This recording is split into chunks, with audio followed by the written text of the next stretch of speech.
Hey, soul survivors, we're going to talk about how can we spot a liar. Narcissists love to lie, and they're so good at it. Sometimes it's hard, but there are inconsistencies to watch out for in verbal and also nonverbal behavior.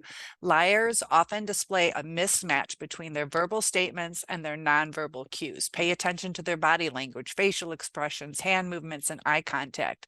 Inconsistent or incongruent behaviors can depict deception. So also look out for micro expressions. These are very brief facial expressions that can reveal underlying emotions. A liar may display fleeting expressions of fear, contempt, or sadness that contradict their words. Micro expressions can be challenging to detect, but some training and observation skills can help.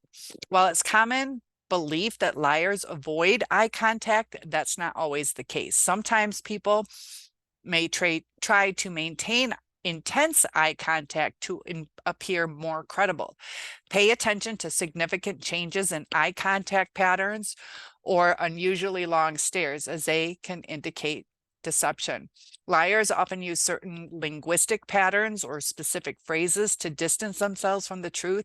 They can become evasive, provide vague answers, or excessively justify their statements. Also pay attention to inconsistencies in their story, frequent use of fillers such as or a lack of spontaneous details, and changes in behavior or baseline. People tend to have a baseline behavior when telling the truth. Observing changes in their normal behavior, such as increased fidgeting, sweating, or nervousness, can suggest that they're trying to deceive.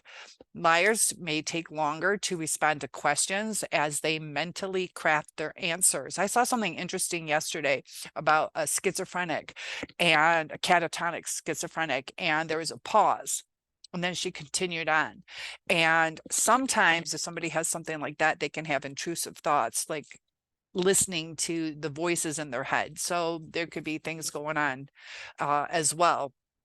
But they might also repeat the question before answering it to buy themselves more time. Unusual speech patterns, such as overly formal language or excessive defensiveness, can also be an indicator.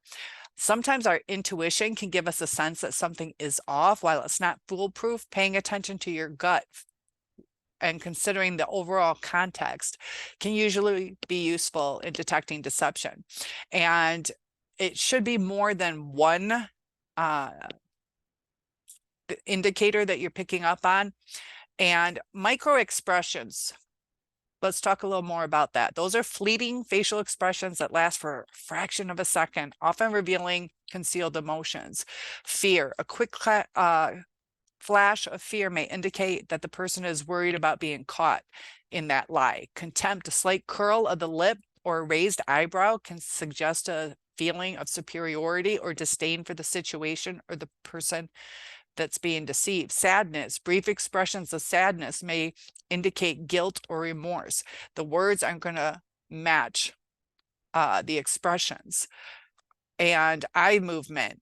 So the idea that they are avoiding eye contact, excessive eye accessing cues, according to the neuro linguistic programming model, the NLP, people tend to look in certain directions when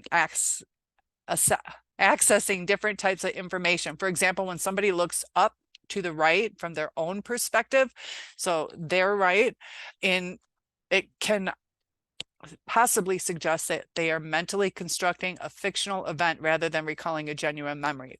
But it's important to note that this method has limited scientific support and should be used cautiously. Doesn't always work. Rapid blinking or avoiding eye contact, not always indicative of deception, but excessive blinking or deliberate avoidance of eye contact can be signs of discomfort or dishonesty. Crucial to consider other factors such as cultural norms and individual differences, as some people may naturally blink more or find eye contact challenging. Body language, nonverbal cues displayed through our body language can provide valuable clues about somebody's emotional state and potential deception. nervous gestures, defensive postures such as crossing arms, leaning away, or creating a physical barrier between themselves and others may be an attempt to protect themselves from potential detection or confrontation. Exaggerated or limited gestures. Liars may overcompensate by excessive movement or the reverse, where they restrict that and to avoid drawing attention to themselves. And it's important to remember that body language can vary between different people. But I hope those were some helpful things for you to detect a liar. Also look for pulsations and nervousness, sweating, things like that. Hope that was helpful. One-on-ones are available. Topic requests are welcome. Please like, share, and subscribe. I'll see you soon.